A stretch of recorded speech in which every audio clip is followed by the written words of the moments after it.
I so remember the exact moment I realized something was seriously wrong. I walked out onto my land and froze as I saw HOA workers already on it, unloading equipment and marking boundaries as they owned it.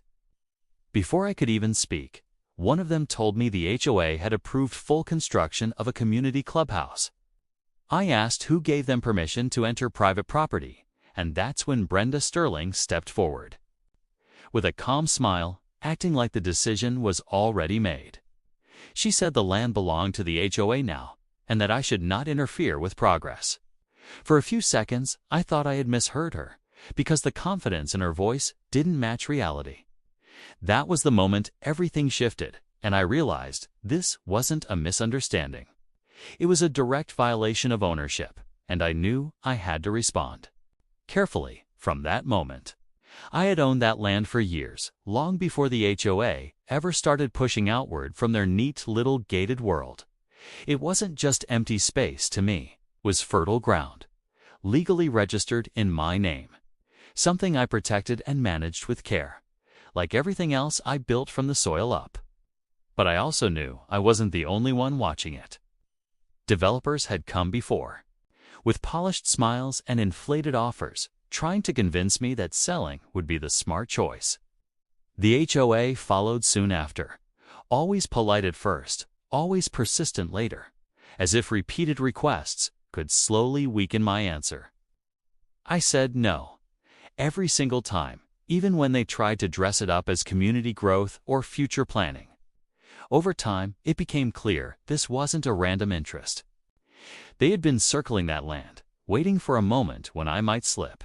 Because in their eyes, anything not controlled eventually becomes something to take. The first sign that something had changed wasn't a phone call or a letter. It was the sound of engines before sunrise. Heavy trucks rolled in while the land was still quiet, and by the time I stepped outside, the transformation had already begun. Wooden stakes were driven into my soil, marking lines that had no legal meaning, and temporary fencing was being stretched across ground that had always been mine. Workers moved with a kind of confidence that only comes from believing no one will stop them. I didn't interrupt them right away. I just stood there, watching, trying to understand how they had convinced themselves this was acceptable. When I asked one of the supervisors what authority they were working under, he avoided my eyes and said the HOA had finalized everything. That was when I noticed Brenda in the distance, standing as she belonged there more than I did, calmly overseeing it all without a hint of doubt. She didn't rush to explain anything, because in her mind, nothing needed explaining. And that silence told me everything I needed to know. Brenda didn't walk over like someone checking a project. She arrived like someone inspecting territory she already believed was hers. Sunglasses on, posture straight, voice steady in that practiced way people use when they expect no resistance.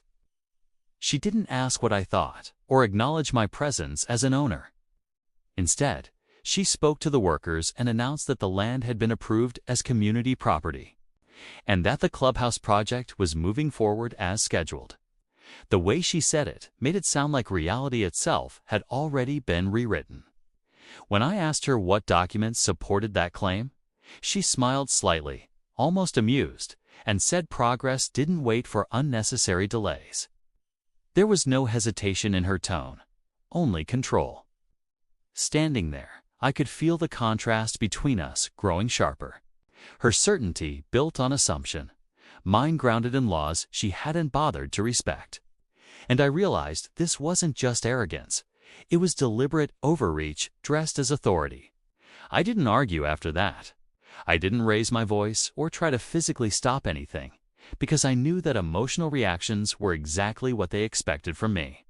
Instead, I stepped back and started observing everything with a different mindset.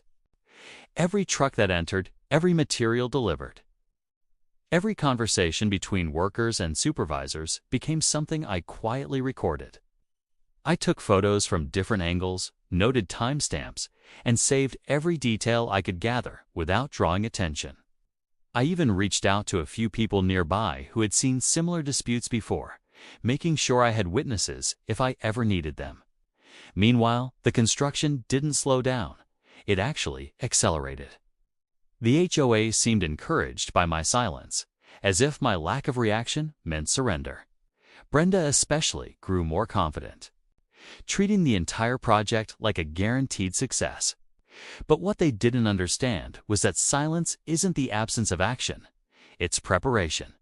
And while they kept building faster, I was building something they couldn't see coming, piece by piece, in plain sight. It didn't take long before the story around me started changing. At first, it was subtle. Small comments from neighbors, then longer conversations that carried a different tone. The HOA had begun shaping the narrative, suggesting that I was the one delaying progress, that I was blocking something meant for the entire community. Brenda was at the center of it all, presenting herself as someone trying to build something beneficial while dealing with an uncooperative landowner. I could feel the shift happening around me even when I wasn't present, like I was slowly being pushed into a role I never agreed to play. People who once greeted me normally started questioning my intentions, and that pressure was intentional. The more they painted me as the problem, the more justified they felt in continuing construction without pause.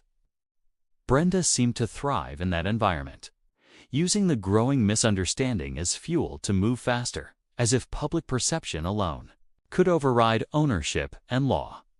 And I realized the real battle wasn't just on my land anymore. It was in everyone's mind. That's when I stopped reacting entirely and focused on preparation. I met with a lawyer who specialized in property disputes, someone who didn't interrupt when I explained everything, just listened and took notes with a calm expression that told me he already understood the direction this was going. I laid out everything I had collected: photos, timestamps, boundary records, communication logs, and witness statements. Piece by piece, the situation stopped looking like confusion and started looking like a pattern. He organized it all into a structured case and pointed out something important: timing would matter more than urgency. If we moved too early, they would only adjust. But if we waited, let them continue building, every new structure would increase the weight of their liability. So we didn't rush, we stayed patient. While they believed silence meant weakness, it was actually coordination. Every day they continued construction. They were adding to the eventual cost of what they had already done. And for the first time, I could see the situation not as chaos, but as something carefully shifting toward control on my side. The courtroom felt quieter than I expected. There was no drama, no shouting, just a steady tension that filled every seat as both sides prepared to present their case. The HOA came in confident, leaning on the idea that the project served the community and that everything had been approved through internal decisions. Brenda sat close to her legal team, holding herself stiffly, as if posture alone could protect her position. When it was our turn, my lawyer didn't argue emotionally. He simply presented the timeline one piece at a time. The property records came first, clear and undeniable. Then the construction evidence showing every stage was built without legal consent.